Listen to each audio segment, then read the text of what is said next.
Hello, and welcome to Sobercast. We provide AA speaker meetings and workshops in a podcast format.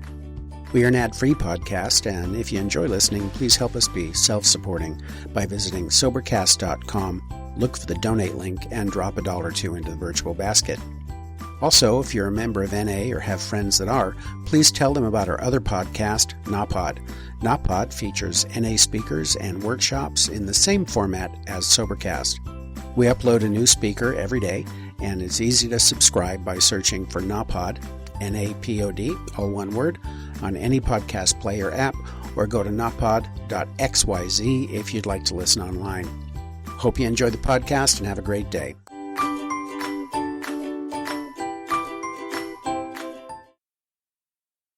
Beyond all else, an AA meeting is a time of gratitude. Only today, I received a box of flowers. It was shipped from Honolulu. But it really came from an AA who is alone in a distant Pacific outpost. You and I know that was his expression of gratitude for his deliverance. And yes, it was more. To him and to us, it was a symbol of our wonderful world community. Yes, a meeting time for gratitude, for our deliverance, and for all who have aided us in that. And we think right away of those near and dear. I was happy to remember Lois, for she is a symbol of all those who have come after. And then there are the many friends, non-alcoholic friends, who have been indispensable in the gathering of this time. One of them is here tonight. One of the oldest and dearest friends we have, Frank Ames. Ah, yes, there are many, Scott. An AA meeting is not only a time of gratitude for great big things and great big principles. It is a time for gratitude for other things, perhaps just as big. I know everybody here must have been greatly moved by the fact that those fellows from the Musicians Union, just having played a grueling assignment this afternoon, came straight from that assignment without any supper to create an atmosphere for us in which this meeting could be set. Yes, it is a time for gratitude. For 15 years, you and I have watched a great building under construction. To us, it is something more than a building. It is a temple, a veritable cathedral of the Spirit, in which more than 100,000 of us now stand, knowing a freedom and a brotherhood and a sisterhood, the like of which we could have never dreamed in other days. Such is our Cathedral of the Spirit, now approaching completion in its main outline, that men call AA. It might well serve our purpose if, figuratively speaking, I now took each of you in by the hand and I conduct you back into that cave from which a friend and I emerged through a very narrow opening 15 years ago and walked hesitatingly along quite a blind trail, which opened into a winding path that came down through our infancy and broadened to a road that led through adolescence and now opened on the broad highway where we are now about to take our destiny by its hand.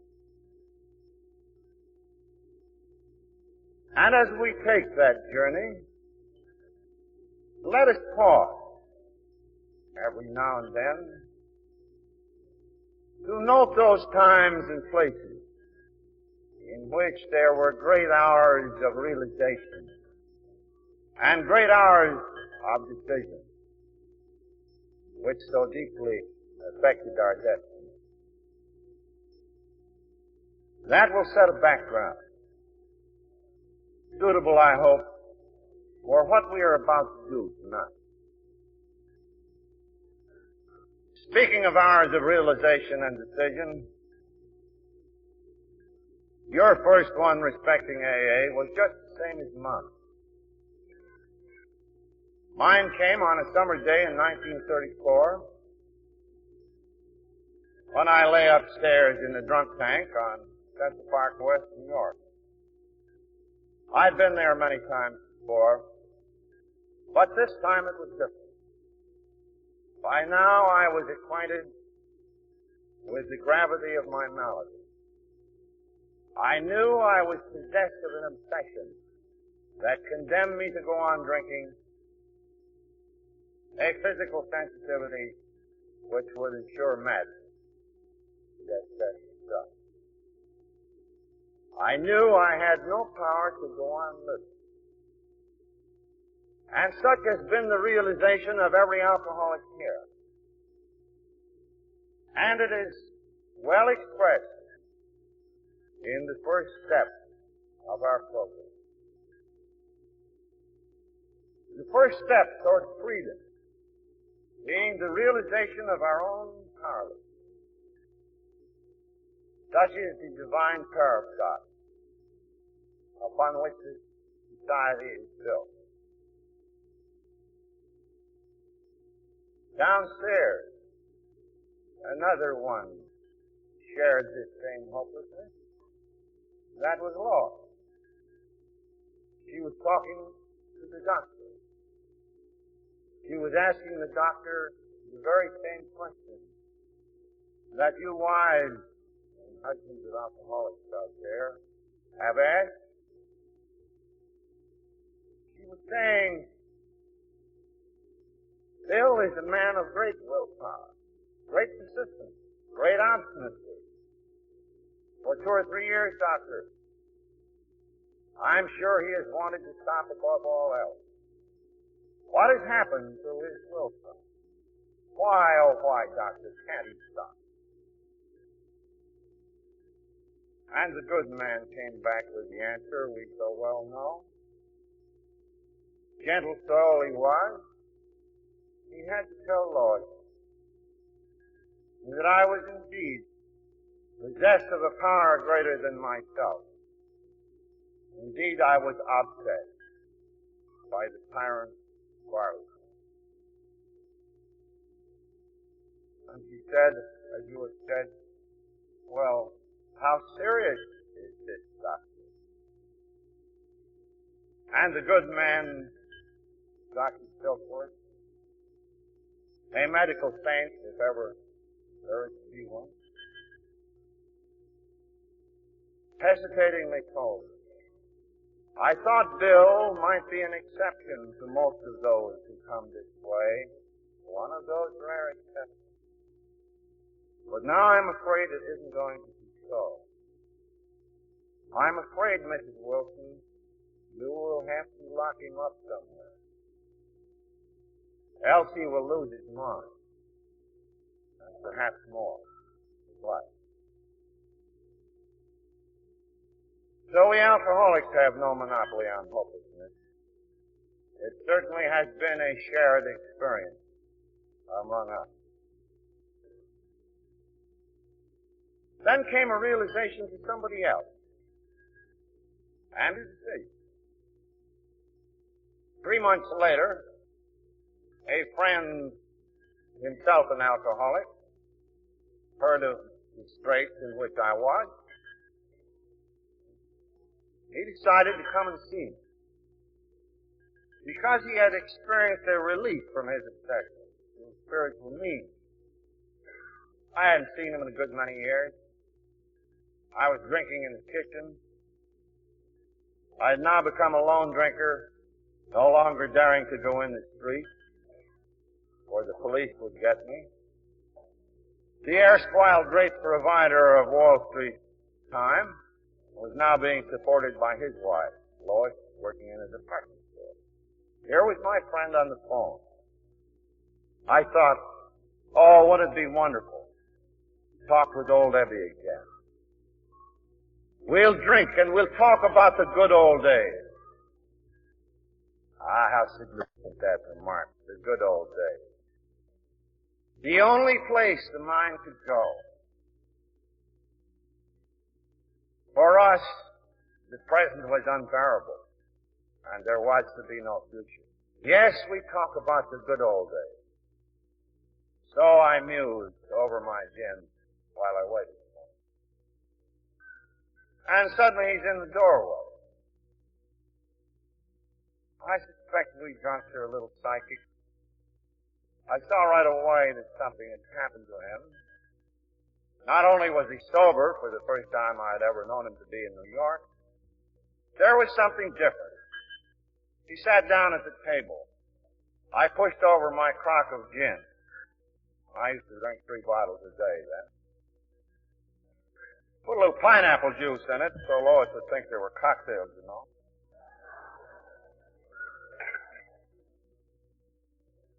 On being offered a drink, he said, no thanks. Oh, I said, come, Abby, what's got into you? You on the water wagon? Oh, no, he said, I'm just not drinking. Well, I'm really puzzled. I say, come now, what's all this about?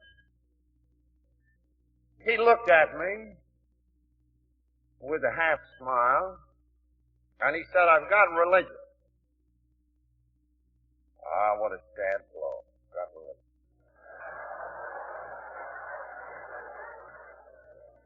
Well, this was distressing. No doubt he had substituted religious insanity for alcoholic insanity.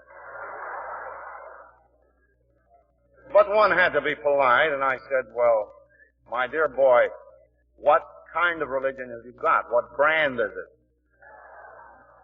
Oh, he said, I don't know if you'd really call it religion. It's just plenty of horse stance. Group of people sold me on a lot of very simple ideas. None of them are new. Just why they've had such a terrific effect on me, I don't know, except one of the group himself was a drunk. And here are the ideas. I began to get honest with myself as I had never got honest before. I quit this hellish business of living alone, confided my defects to another. I made a list of the people I had harmed, and I visited them to set matters right so far as I could. I then was told of a kind of giving new to me. The kind of giving that demands no return in terms of economic reward or prestige or anything. Kind of giving that demands no return. I was told that if I tried to give of myself of others in such a mood, that I might lose my life to find it. Now, he said, don't leave, Bill. He said, I know your religious outlook is zero. But he said, in order to make these principles work, so far as my drinking was concerned, I found that I had to pray to whatever God there was. And to my great surprise, when I tried the experiment with an open mind, and remember the dying can be open-minded, Bill, when I tried that experiment, there he was. Maybe you don't like that idea. Oh, well, I thought to myself, here, it's going to be one of these evangelistic deals. Oh, dear, he'll pour on the sweetness and light and the pressure pretty soon. This is going to be distressing. But oh no, my friend was prudent. I've since learned that prudence is a great theological virtue, and you bet your life it was in my case. No, he merely said that he'd come to pay me a visit and pass on what he knew, what he had experienced, if I could make any use of it. And soon he was gone. How wise. Well, I found that in no waking hour could I get the memory of my friend's face and what he had said out of my mind. Had he said anything new? No. Principles old as the hill. Nothing new had he said at all. I'd heard it all before. But he had described a condition that I sensed that he had. He said, you know, I'm not on the water wagon. I feel as though my problem had been taken from me.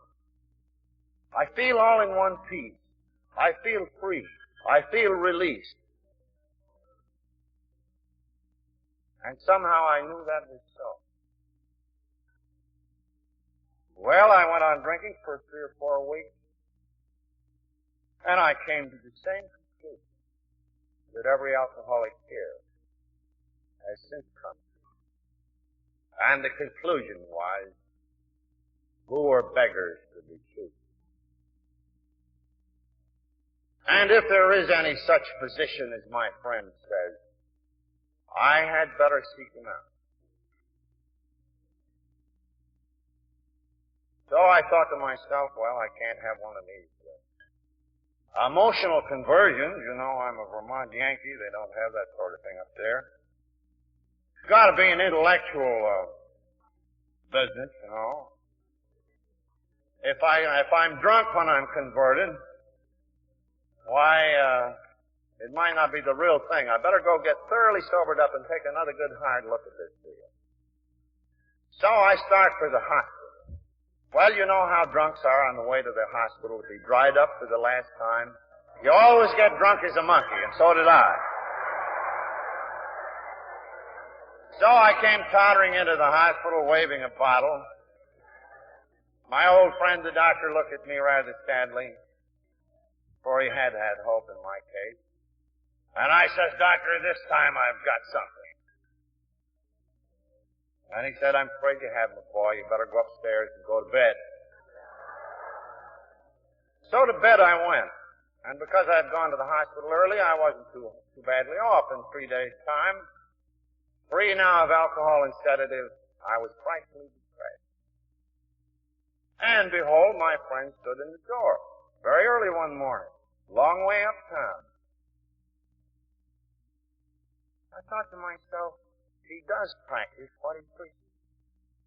He should be looking for work this morning. Then again, I feared that evangelism a little bit. I tried. But no, my friend is still more prudent. He waits for me to ask him what the conditions of that release had been. Oh, yeah, he said. Oh, well, you get honest with yourself, Bill. I mean honest, no fooling. You talk it out with somebody else, in confidence, confession, if you want to call it. I suppose the word will gripe it. You make restitution to people you damaged. You try to do something for somebody with no gimme to it. And you pray as best you can. And that's all there was to it in my case. Again, he's gone. And my depression deepened. And at last, I hit the bottom of the pit. And I suddenly found that I had become a child, alone, and crying in the dark for a parent who did not seem to be there. And then I said, well, now I will do anything. Just like that cancer patient. I will do anything for a cure. And then in no hope at all, really, I cried out, and if there is a God, let him show himself. And then came a realization indeed.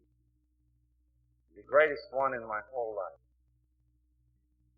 There can never be another light. It seemed to me that that place lit up in the blinding glare. I was transported into an ecstasy.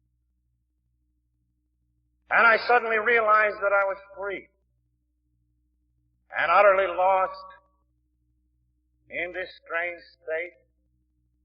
In the mind's eye, I seemed to be on a mountain, and a great wind was blowing. And I perceived at once that it was not of air, it was the wind of heaven, the wind of the Spirit. And I was free. At length I find myself on the bed. Now I lie in another world. And a great peace settled over me. I felt at one with the universe. And I thought to myself, so this is the God of the creature. Well, all of you here have had that experience. Don't say no. For every AA here has, so has his family or most of them. That very experience, excepting it wasn't so bad in most cases. What came to me in minutes has come to most of you in weeks or months or in years. But it is that awareness that there is one on whom we can depend. There is that awareness which has come to all of us, that we are now enabled to do that which we could not do before on our own time. Such is the awareness of the consciousness of God, which descends on every member of this society, which stands in our Cathedral of Earth, sooner or later. It comes. Does it not? Well, to me this has come with such mysterious power, yet on such utterly simple terms. Of course I thought as you would have thought. Why, every alcoholic should be able to find an experience like this. And then I questioned myself and said, well, why didn't these truths hit me this way before? Why, of course, one alcoholic was talking to another. He must have struck me deep. He must have deflated me way down and made room for the grace of God that was forever blocked by my own raging ego. The ability to live in my world, the ability to transmit me, the ability to humble me where no other living one could. That was one alcoholic talking to another. Maybe that was the clue. Well, in my place, you would have started to work frantically with other alcoholics. And I did. As many of you have since done. Nearly all of you, in fact, as this vast gathering speaks. I work with these others. I tell them of this sudden experience, which incidentally, folks, down in New York is called by the cynical Bill Wilson's hot flash. Well, the drunks in those early days weren't a damn bit impressed with that hot flash business. They all tapped their heads and said, no. So I worked and I worked and I worked. Well, you know what the defect was. I had become a preacher. I was talking off a moral hilltop. For with this experience came a liability, a certain spiritual pride, a conceit. You know, I fancied I was divinely appointed to fix up all the drunks in the world. But boy, oh boy, how the drunks knocked that out of me. Not one success in 6 months. About this time, Lois's relatives began to murmur, when is this guy going to stop being a missionary and go back to work? So under that gentle prodding, I used to go over to Wall Street, where I once had been, and I sat around on chairs in brokerage shops, and that made it look to folks like I was working. And one day I'm sitting beside a stranger. We fall into a conversation, and you know how things can snowball in the street. All of a sudden it runs into a deal, and very suddenly I'm in the midst of a proxy row, and all of a sudden I find that I have a controlling interest in a little company, and it looks like they're going to elect me president of a little company out in Akron, Ohio. All rolled up in a matter of a few weeks as a result of a conversation with a stranger. Oh, on what slender threads this destiny of ours has often hung. So I'm in Akron. Now I'm going to be elected president of the company.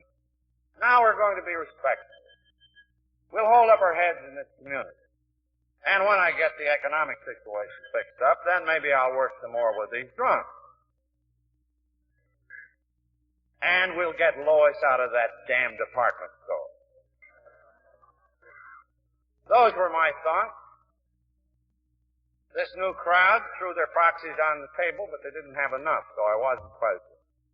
They took off in the general direction of New York, leaving me broke in a hotel lobby, the Mayflower at Akron. Ah, well, you know, you drunks, what happened. Waves of anger and self-pity. Fierce anger, too, because I suspected that those proxies had been forged. And suddenly I realized I'm in danger of getting drunk. And I panicked. And alternately I was looking in a bar. It was a Saturday afternoon. That familiar buzz was rising in there. I thought maybe I could scrape an acquaintance, drink a glass of ginger ale. Oh, there started the old rationalization train. But this time I had been restored to sanity. I spotted that typical train of rationalizations, and I said, hey, look out, you're going to get drunk, you're going to get drunk. What shall I do? Then came another realization. Oh, those other alcoholics, none of them had sobered up. But how often had my anger and my tension and my self-pity disappeared when I had tried to work with them, even without success? Yes, I could lose my life to find it. The life of another. And then I saw that for my own protection, I needed another alcoholic as much as he needed me. And that was a basic realization. And I sought one out. And you know that prodigious chain of circumstance, which could have been nothing but providential, which brought me face to face with Dr. Bob and dear Ann in the living room of a non-alcoholic, one who, of a great crowd of people, the only one, who seemed to have time enough and who seemed to care enough to bring that meeting about. And I told Dr. Bob about alcoholism and malady, of my own experience of drinking, of my release, and frankly of my present peril. And I told him how much I needed him. And then I think we had begun to get the essentials of it. For something passed between us. I guess something happened. I think AA began right there on that June day in 1935. For you see, my first friend had tasted these fruits but briefly. His obsession returned. He fell by the wayside and has never quite risen yet, though I believe he will. So there was Dr. Bob, and there was I, in Akron in the summer of 1935. Annie Smith, prudent lady that she was, said to me, Bill, wouldn't you like to come to our house and live a little while? You know, you could keep an eye on Bob, and he could keep an eye on you. Maybe you could revive that business deal. So I went into that house. That place which to me is hallowed. And I lived there. And soon Dr. Bob said to me, Bill, just as a matter of self-protection, old bean, don't you think we'd better be doing some work with drunk? And we better get a move on. So that looks all right. Let's do it. Meanwhile, I'd been fussing around with a lawsuit.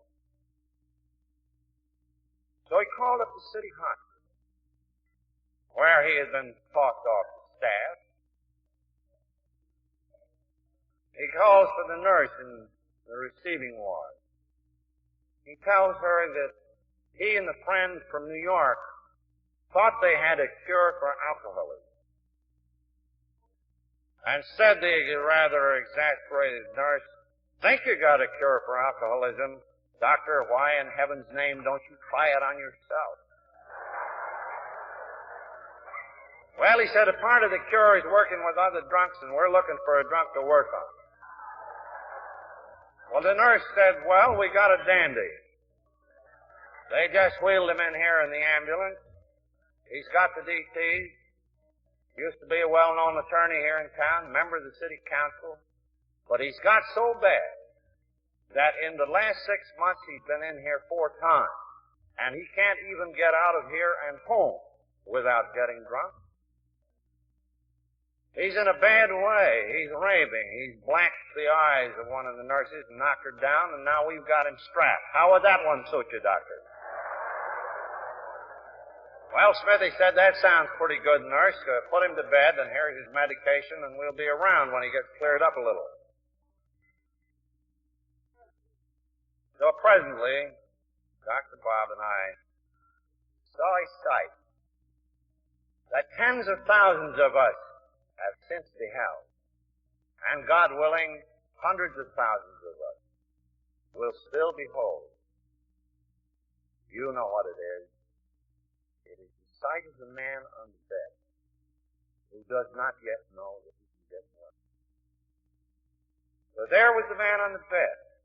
We explained our mission, told him of our drinking experiences, told him what this malady was, told him of our release. The man on the bed said, how long you been sober? Well, Bob's been sober a few weeks. I've been sober a few months. Well, he said, I was sober as long as that. Lots longer than that once. And besides, I'm a worse case than you guys. Ever hear that, drunk? No, it's too late for me. I guess you guys have been through the ringer, but you're only in up to your hips. I'm in up to my neck. I don't dare go out of this place. No, boys, it's too late for me. Don't talk to me about religion. You know, funny thing is, said the man on the bed, I'm still a man of faith. I used to be a deacon in the church. But I guess God hasn't any faith in me. Well, we asked, could we come back tomorrow? Oh, sure, he said, do come. You'll understand. So on tomorrow, we came. And we saw a sight, which all of you have since seen. You know about what it was. The man's wife was there, and she was saying to him, why, husband, what's got into you? You seem so different. And he said, yes, there they are. They are the ones who understand. And then excitedly he tells how during the night, somehow hope had come. And then when he abandoned himself to these simple precepts of God, there was that curious sense of lightness, that curious sense of being free. And something more than hope came. His hope had now grown into a mighty assurance, so that the man on the bed said, please, wife, fetch my clothes. We are going to get up. Get out of here. And AA number 3 rose from his bed on that summer day in June 1935, and he hasn't had a drink Then there were 2 or 3 of us gathered together, you see, in that town. Had an answer. And then, since the promise of the good book has been fulfilled, that was the beginning of the first AA group. Though 3 years were to elapse before we realized that had been the case. Chastened and more humble now, and more experienced, I returned to New York, and a little group took shape there. Dr. Bob continued work in Akron. Briefly, I got back into Wall Street, but that collapsed again. 3 years had passed. It's now the summer or the fall of 1937. And I'm in Akron again. Wall Street is folded up. I'm out of a job. Dr. Bob and I are talking again in the old living room there. And this time we're comparing notes. How many cases had he worked on? How many cases did I work on? Oh, hundreds. But, more importantly, how many had been sober and for how long? And we cast up the list. And when we cast up the list, it suddenly burst upon us that enough time had elapsed on enough cases. So at length something was proved. A chain reaction might start, one alcoholic talking to another. Enough time elapsed on enough cases.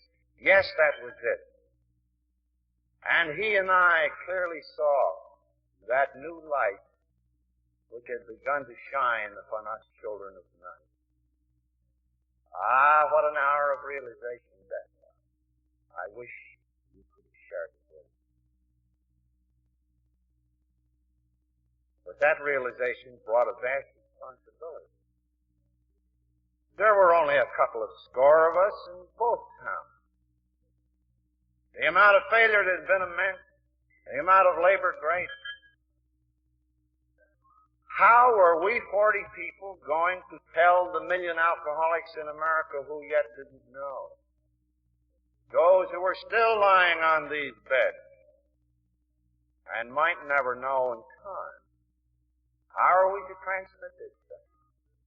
Well, by this time, you know, I'm an optimist, and I often get drunk on other things than gin. And by this time, I had blown this up into my imagination so that even though we had but 40 cases, I began to thought, well, now, Bob, you know, this may be the beginning, one of the greatest medical and one of the greatest social and one of the greatest religious developments of all time. I began to talk like a circus barker already. Well, Smith, he said, now slow down, you know, he's more conservative. Yes, but we must have some way of transmitting this. The hospitals don't like us. Why don't I go out now, I'm a promoter, and we'll finance a string of these drunk tanks. Kind of a chain of drunk hospitals, see? And then nobody but old-timers can put this thing over, so we gotta go to the old-timers, get some dough from someplace, and put them out as missionaries. You know, they aren't all going to come to Akron or New York, all these 1 million drunks. They gotta get out those missionaries and gotta get out those hospitals. But above all, we've got to have a book. We've got to put it on paper, what's happened to us, what these principles are. And there have got to be testimonials in that book, case history. At least we owe that much to the 1 million who don't know. And if we don't do this, the message may get garbled, and we may bust up into schisms and all sorts of trouble. Unless we have some kind of a standard book, the press may come in on us and ridicule us and call us a cult. And that would cost lives among the 1 million who don't get it. Yes, we'd have to have hospitals, we'd have to have missionaries, we'd have to have a book. And I told you last night about that historic meeting a few days later in a parlor in Akron. The Akron alcoholics were there, Smithy was there, I was there, and we urged these things upon those drunks. And I told you how those drunks broke up into 3 sections. There was the orthodox section that said, look, this will put us into business. This will put us into property management. This will create a professional class. You can't do this to us. And as for a book, we got along all right without a book.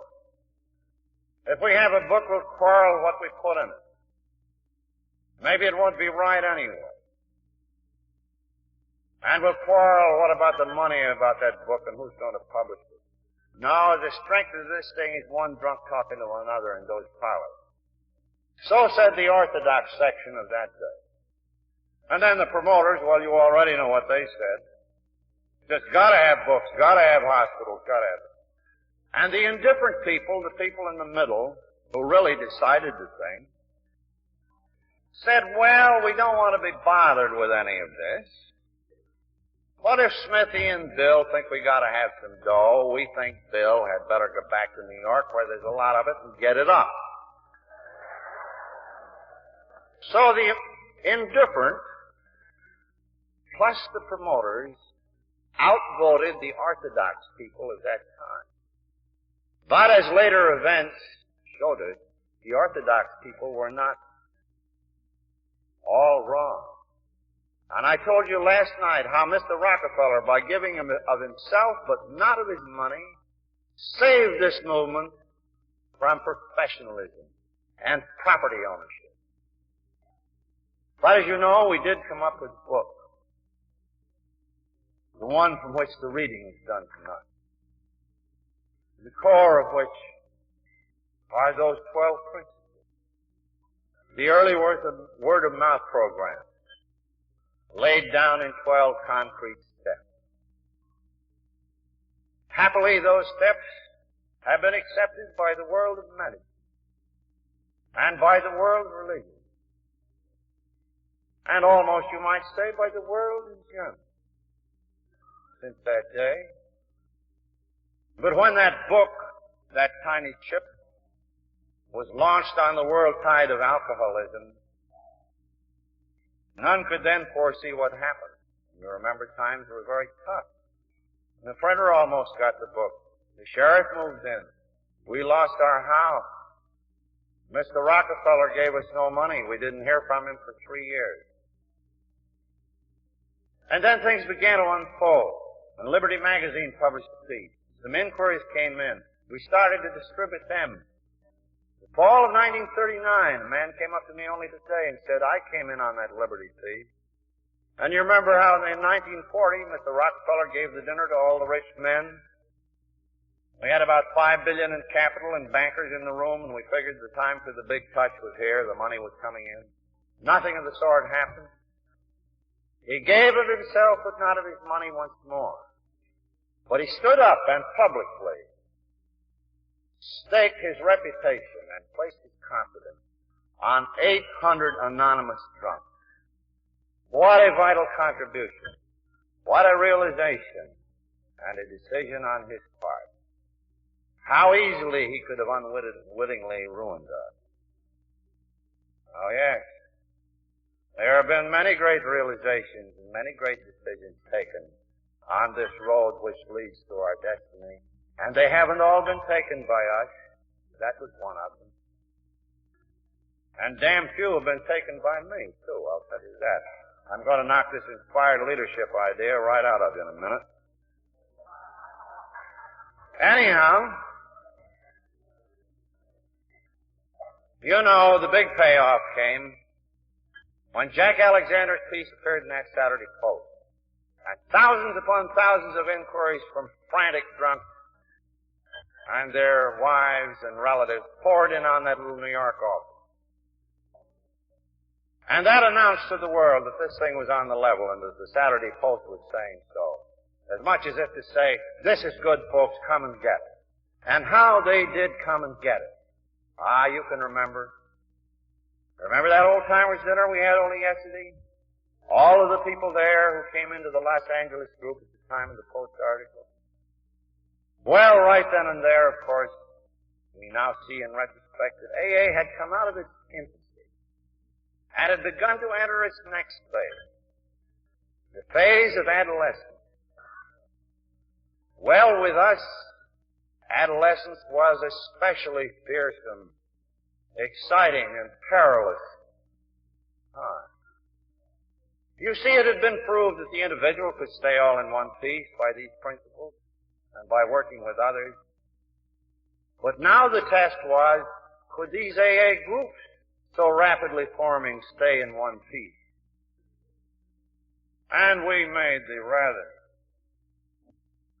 frightening discovery that just because drunks get sober, they don't necessarily get very good or very moral. They could still act like hell, and I don't mean maybe. They could be mean, they could be vindictive, they could gossip like the devil, they could strive for power and prestige, and they could push and shove each other around. Oh yes, it was a wonderful society and there was great joy in it, but that there mighty currents of dissolution were in there too. And as these groups began to form all over the country with such rapidity, we were beset with terrific problems. And they began to write us in New York about these problems. What was the experience in those 2 or 3 older groups? And what problems they were? Well, you remember them. My Lord, I remember one of the first ones in New York were the people who were getting out of the insane asylum. There was a cult in New York called the Cult of the Pure Alcoholic. Nothing the matter with them except they drink. So when we began to take people out of the nut factories, we were scared to death. We said, well, what would be sandbags? What will people think of this AA with lunatics coming in out of the asylum? Today, a half of the board of trustees of the Alcoholic Foundation are ex-asylum inmates. Figure that one out. So we lost that fear. Then there were queer people coming in. Now and then. Oh, we said our reputation, my God. Oh, we can't have people with other ailments.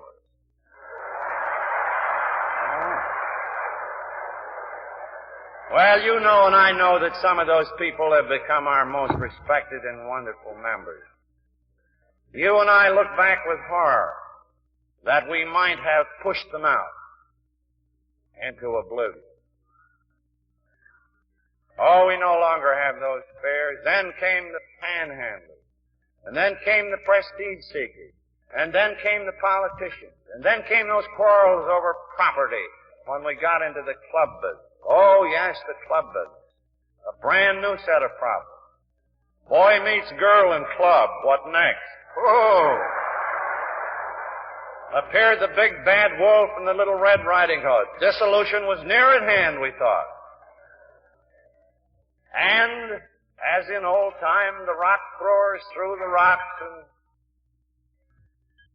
the women fell, I guess, sometime. But they all got up again, didn't they? Ah, those were the days, the wonderful, fearsome days of our adolescence. And on those hot anvils of experience, we beat out the tradition of Alcoholics Anonymous. We egocentrics began to say, yes, the common welfare must come first. Unless we can hang together as groups and as a movement, there will be little survival for any of us and none for the million yet to come. The common welfare has to come first. And then in late years we began to talk about something called the group conscience. And when the word was first mentioned, we old-timers said, the hell you say the group conscience. They haven't got any conscience. Look at the way they've cut us up after all the good we've done for them. All the good we've done for them, and look at how ungrateful these people are. Group conscience, what do you mean? Today we know better. We know that when you get a great crowd of people clustered around these principles, that they do have a conscience, which is often much wiser about their own welfare than any inspired leadership. Oh, how well I remember my first experience with the group conscience. Times were pretty hard at Clinton Street, Brooklyn. The house was full of drunks. They were stewed most of the time. Lois was working in the damn department store.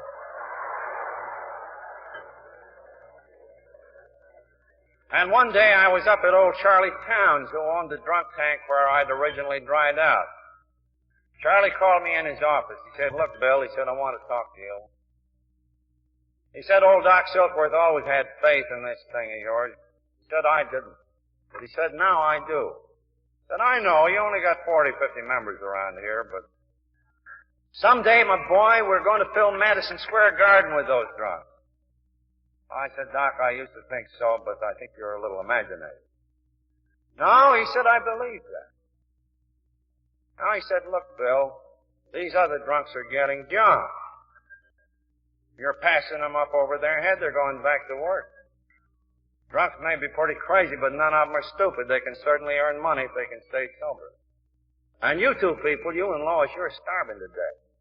And as for the Rockefellers, what have they done? Now look, Bill, why don't you come in here and let me give you an office here and make a headquarters? And then you could get on my staff as a kind of a lay therapist, call it anything you like. It would be perfectly ethical. You know I haven't tried to take any advantage of the fact that you got well in this place. We haven't tried to capitalize on the fact that Dr. Silkworth's idea of sickness was a vital contribution to your society. Why don't you come in here and I'll put you on a darn good drawing account. I'll do more. Years ago in 1929, in the days of the stricken stockbrokers, when they all had bankrolls, this place used to make several $1,000s a month, Bill. Today, we're just about breaking even. Times are hard. A partner of mine pulled out and took some of the business with him. With Bill. If you'll come in here and make a perfectly ethical hookup with me, I'll give you a third interest in this. I must confess that I was terribly tempted. But the temptation passed into a conviction that Charlie Towns was right. And as I went home, I fell prey to our familiar ill. I fell prey to a rationalization, a particularly good one, because I got it right out of the Bible. I thought to myself, yes, Bill, the laborer is worthy of his hire. So I arrived home, and Lois, after an all-day stand in that department store, was home cooking supper for the drunks around the house. None of them were getting well either. It was only the ones outside the house that got well. And I said, well, dear, we're going to eat. We're going to make this tie-up with Charlie Towns. Well, she didn't seem too enthusiastic, but did seem kind of nice. That night, there's that meeting in the parlor. And the drunks come in from around the neighborhood. It wasn't a very big meeting, a score of us there. And excitedly, I told them of this new opportunity. And as I talked, I saw their faces fall. And when I had finished, there was a dead silence. And finally, one of them spoke.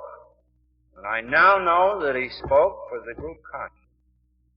He said, Bill, we know you and Lois are having a tough time. Maybe we can give you a lift. But he said, don't you know that if you tie this thing up to that particular hospital, that every hospital in the country will laugh because Charlie Towns is selling God?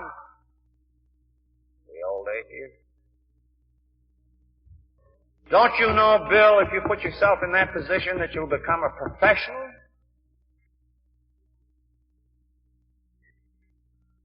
Bill, you can't do this thing to us, said the group conscience.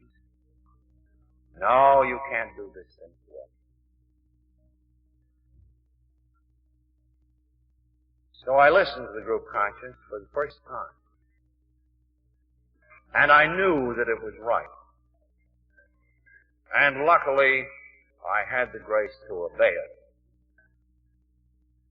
And at that moment, it flashed over to me, you have never been a teacher of this society, you have been its pupil.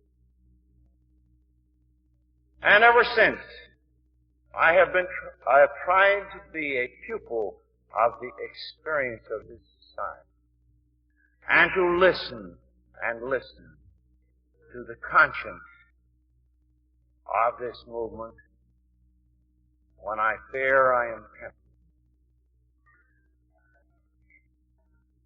So much for the inspired leadership stuff, the bunk center, huh? Well, the rest of the tradition develops. You know, we thought we needed all this money. Today the tradition says we don't take any contributions. We pay our own bills. I don't mind confessing we have a hell of a time paying our own bills. Of course, this society will earn a cool $600 million as a result of the combined earning power. Drunks are individually very generous, but collectively, I'm afraid we are as tight as the bark on a tree.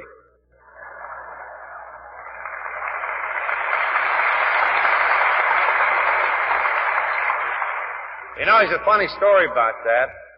The joke is on me, too, not on you. When we first asked for money to keep that central office open to answer all those Saturday Post inquiries, of course the drunks were slow on the uptake and they didn't send in a half enough. We thought $1 a year apiece would do the job, and, I don't know, we got 25 cents a year apiece. It looked like we'd have to throw those inquiries in the wastebasket somehow. Just couldn't hire the help to answer. I was raging up and down the office. All of a sudden, an old friend of mine, a Slippy, one of the Clinton Street failures, stood in the door, weaving slightly. And I knew right away he was in for a touch. Nevertheless, I took him inside my little cubicle and I said, "Hi, my friend." I said, "Gosh, it's terrible the way these drunks are. Stingy guys." He said, "Well, what about a few bucks?" I said, "Sure." And I stuck my hand in my pocket and I handed him a $5 bill. Well, at that time, my income was $30 a week from that Rockefeller dinner money, you know. And that was all. In other words, I handed him $5 to drink with that Lois needed for groceries. Why did I do that? To prove to myself how very generous I was, and by happy contrast with the other drunks, how stingy they were, you see. That very night, I went up to the club. The club was struggling along. The landlord was restless. The treasurer very bashfully brought up the subject of money. Treasurers were very bashful in those days. And he said, "Boys, now at this intermission, we're going to pass the hat, and can't you do a little something more?" And I'm sitting on the stairs in the intermission trying to save some drunken soul. You know, I was always working at that. The hat came along by me. And I reached in my pocket, and I got a hold of a coin and pulled it out. I absent-mindedly looked at it and saw it was 50 cents. And I reached in the pocket, and I got another coin, and I put it in the hat, and folks, what do you think it was? It was a dime. And then I woke up with a start, and I said, "So you're the guy who was panning all these drunks because they didn't send $1 a year. And you're the guy who gave $5 to this bum to drink on." Ah, yes, when your alms could be seen, they were very generous at Lois's expense. But when you had to put it in the hat, and it was a collective responsibility, and there wasn't any romance in that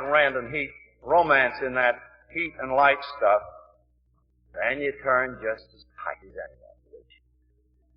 Good lesson, that one. I'm passing it along.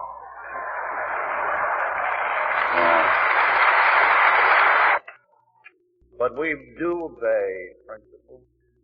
We must if we would survive as individuals, and if we would survive as groups. So it was your experience and my experience that has generated these AA traditions. They are not laws, but they are a mighty force now being confirmed in our hearts and by our experience. And they had come so far along last summer that at our Cleveland convention, the first international one, 7,000 of us said yes. This is the platform on which we wish to stand. This is the point at which we have grown up. We have taken our destiny by the hand. And Dr. Bob was there for the last time. And we did that and declared that this movement had grown up, had come of age. Such is my little account of our infancy and of our adolescence. At the outset of this meeting, we said, every AA meeting is a time for gratitude. Now, primarily, I think we AAs express our gratitude by seeing that this message is carried to those who don't yet know that they want it. Therefore, the means by which in the future this movement is going to carry its message to those who don't know and to impart it to those coming in its door, in gratitude we are going to provide whatever means that takes, aren't we?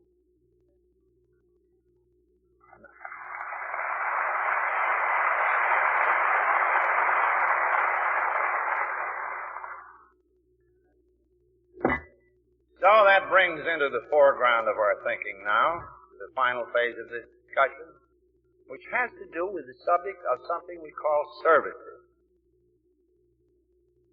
These services, until recent years, have hardly been respectable. They were supposed to be kind of a necessary evil. The pious looked on them with considerable scorn. Some of them. But when you stop to think about it, AA has to be something more than recovery. It has to be something more than unity. If AA is anything, it is a program of action. It has to function. The drunk has to do something about those principles. His group has to do something about tradition. The area has to function as an area.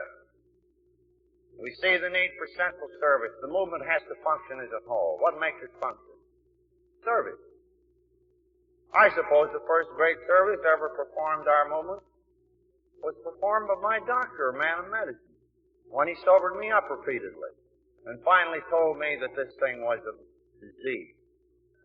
A great service and a great tradition of service now growing among our friends of medicine, to us of Alcoholics Anonymous.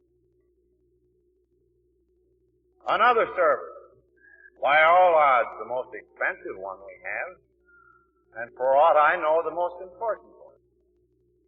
But what about our wives?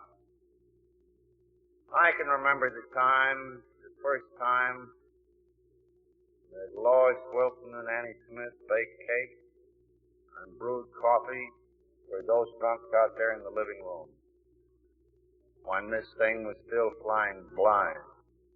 And no man knew who would be drunk next. Coffee and cake for the drunks in the living room. A service that helped AA to function.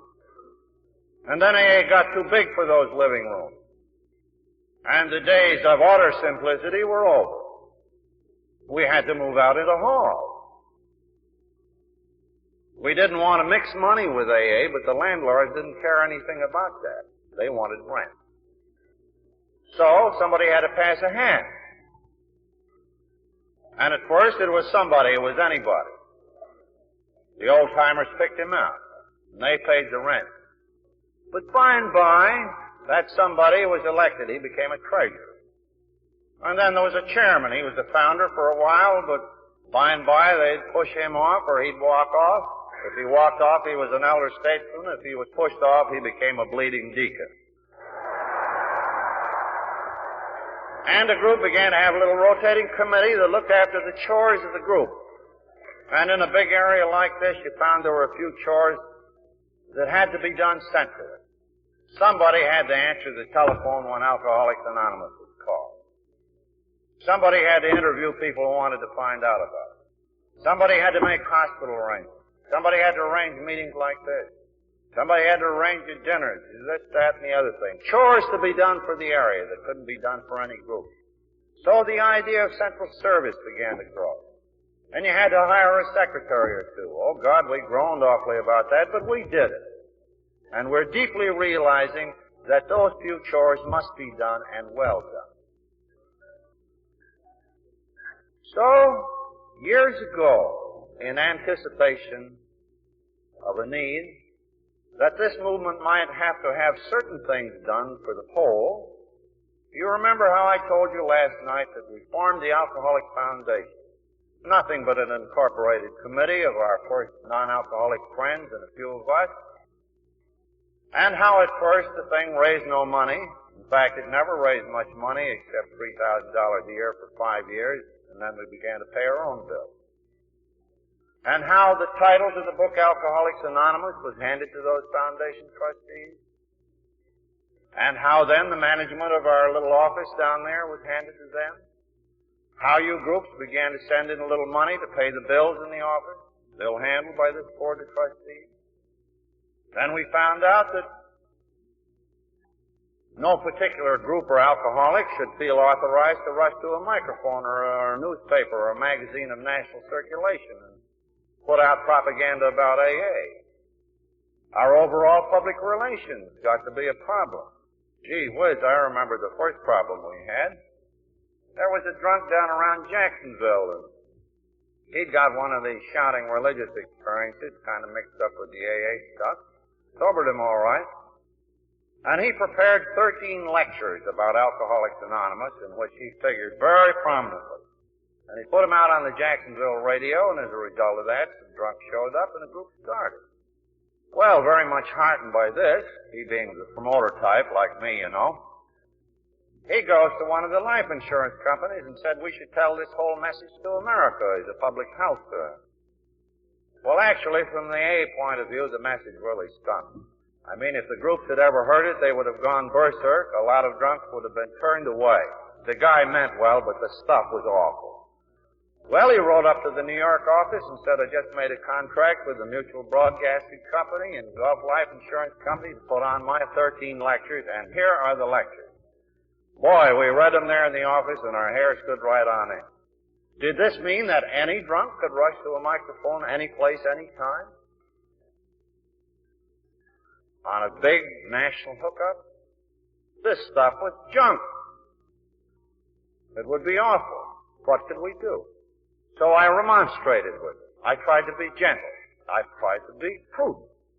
But this guy was a promoter. And prudence ended when he wrote me and said, you, Bill, and your board of trustees can go plumb to hell. I owe this message to America. Well, that posed the issue. Didn't we have any control of those things at all? Were we going to be as simple as that? So I wrote him back and assured him that he had a right of free speech, but I feared that the groups might exercise their free speech, and when they told his sponsor what kind of a thing, what they thought about his program, the Gulf Life Insurance Company and the Mutual Broadcasting Company would get very ill indeed. So we didn't have that particular program, but at that point, I wrote the groups of that day and said, won't you entrust your general public relations to those trustees down there, and let us look after it. You look after your local public relations, but these big pieces, this broadcasting, this radio business, this magazine business, can't we centralize that? And you did. You authorized those trustees in New York to do those jobs for you. Let me show you how meaningful those jobs can be. Only a year ago this time, we received a script of a movie being prepared by one of the big companies here. A lot of nice folks in that company. They treated us fine one time earlier. Well, this was a kind of a sophisticated script. They meant all right as far as we were concerned, but it really didn't represent AA correctly. From our point of view, it was miles off the line. Well, now you people wouldn't have any idea of the trouble that your office down there and that board of trustees went to with respect to that script. An immense amount of correspondence back and forth. AA's here in the movie business helped us out. We made an appeal to what used to be the Hayes office. We had attorneys in it. We had one of the best agents in the business. And finally, the company obligingly changed the title and warped the thing around so that it doesn't look anywhere near so bad. Now, that was a long labor, completely unseen. But those are the kind of things that have made all the difference in the world. For example, if you picked up Fortune magazine, the last February number, you'll find that that issue was devoted to the whole American scene. Politics, religion, a description of the sections, the history, capital, labor, economics. It was a panoramic picture of America as it is today.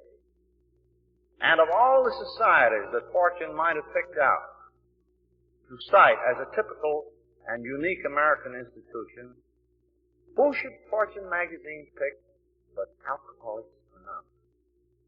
And if you get that February copy of Fortune, you'll find in there one of the finest accounts of this society ever written. Well, why was it a fine account?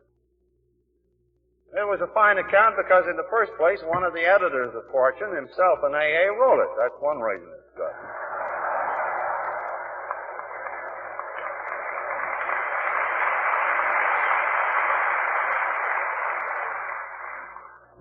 And I don't want his name printed in the press in this connection, but I'll give you a clue who it was.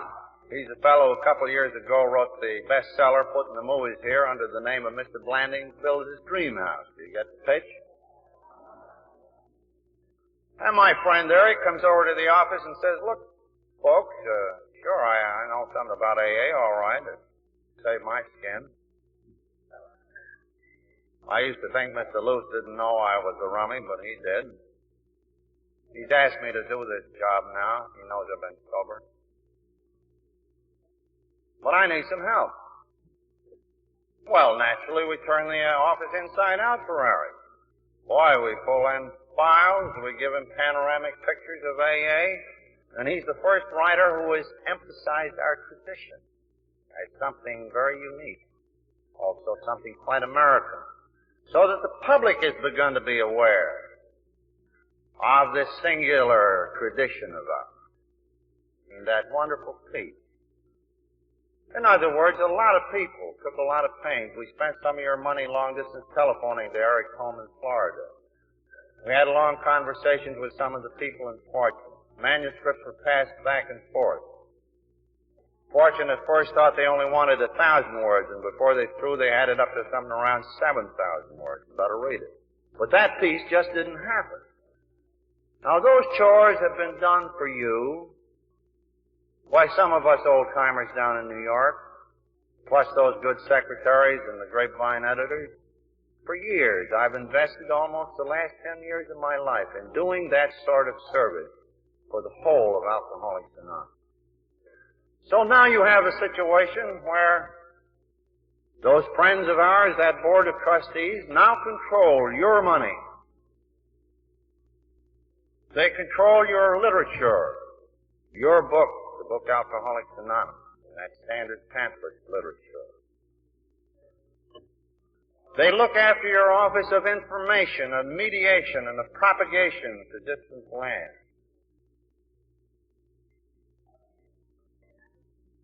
They control your principal monthly journal, the AA Grapevine, a mirror of this movement, current thought. Getting more and more influential, 22,000 circulations. A very potent thing indeed. On whose magic carpet you can travel from place to place in the mind's eye. And where our current experience is gathered. Your newspaper, your public relations, your thing. All under the control of a board of trustees that you fellas don't know from Adam. Ever stop to think about that? Well, I started thinking about it 5 years ago, and I got profoundly concerned. Because at that remote distance, I realized that when some of us old-timers had gone, who had been the link between those services and you, with that link broken, that place could fall down flat the first time that a serious mistake was made. Those services could disappear and you couldn't reinstate them. Some fine morning you'd wake up and say, why didn't Smithy and Bill tell us? Why did they leave things in this shape? Why didn't they give us access to our own policy and our own business? Why didn't they give us charge of our main link to the world and to the millions who don't know? Why didn't they do this? So, of course, the great puzzle was, how could it be done? Knowing of our usual little business meetings and peanut politics operations, you could hardly conceive that delegates could be picked to go down there and sit with those trustees. A fine state of affairs to set this foundation on the base of 30 political rows a year. No, that wouldn't do.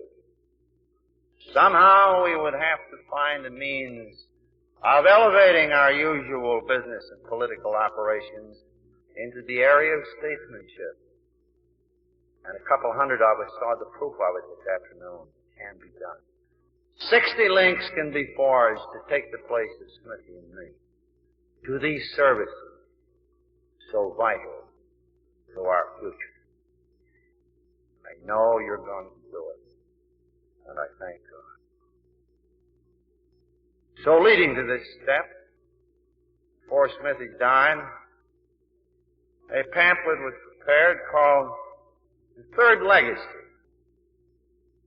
meaning the legacy of service, with the aim to elevate service into the same level of respectability and participation as recovery and tradition. Because service means recovery for the million who don't know. Service means that we can function. And in the pamphlet, we laid out a means by which this might be done on a trial basis. And Smithy and I prepared this in the form of a legacy. And in conclusion, I'm going to read you the first paragraph of that pamphlet, which, because the foundation's a little hard up, we couldn't send to everybody. It has not yet been widely circulated. And here, my friends, is your legacy. It goes like this. We, who are the older members of AA, bequeath to you who are younger these 3 legacies. 12 steps of recovery, 12 traditions, and now the general services of Alcoholics Anonymous. 2 of these legacies have long been in your keeping. By the 12 steps, we have recovered. By the 12 traditions, we are achieving a fine unity. Being someday perishable, Dr. Bob and I now wish to deliver the members of Alcoholics Anonymous their 3rd legacy. Since 1938, we and our friends have been holding it in trust. This legacy is the general headquarters services of AA, the foundation, the AA book, the grapevine, and your general office. These are the principal services which have enabled our society to function and to grow. Acting on behalf of all, Dr. Bob and I ask that you, the members of AA, assume guidance of these services and guard them well. The future growth, perhaps the very survival of Alcoholics Anonymous, may one day depend on how prudently these arms of service are administered in the years to come. Such, my friends, is your legacy of service. So now, as you see, our Cathedral of the Spirit is approaching completion in its general outline. Can you not see with me, written large on its great floor, our 12 steps of recovery? Have we not seen its side walls and arching roof go up, now buttressed by the AA tradition, which we trust will hold us in unity so long as God may need us? And do we not now perceive that the spire is being affixed upon our cathedral? And that the name of this spire shall be service, a beacon to the million who don't yet know, and may its shining and symbolic finger always point straight upward toward God.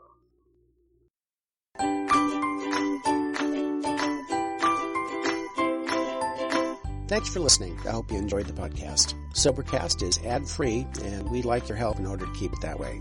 So if you'd like to help us be self-supporting by pledging $1 or $2 a month, visit Sobercast.com and look for the donate links. Thank you very much.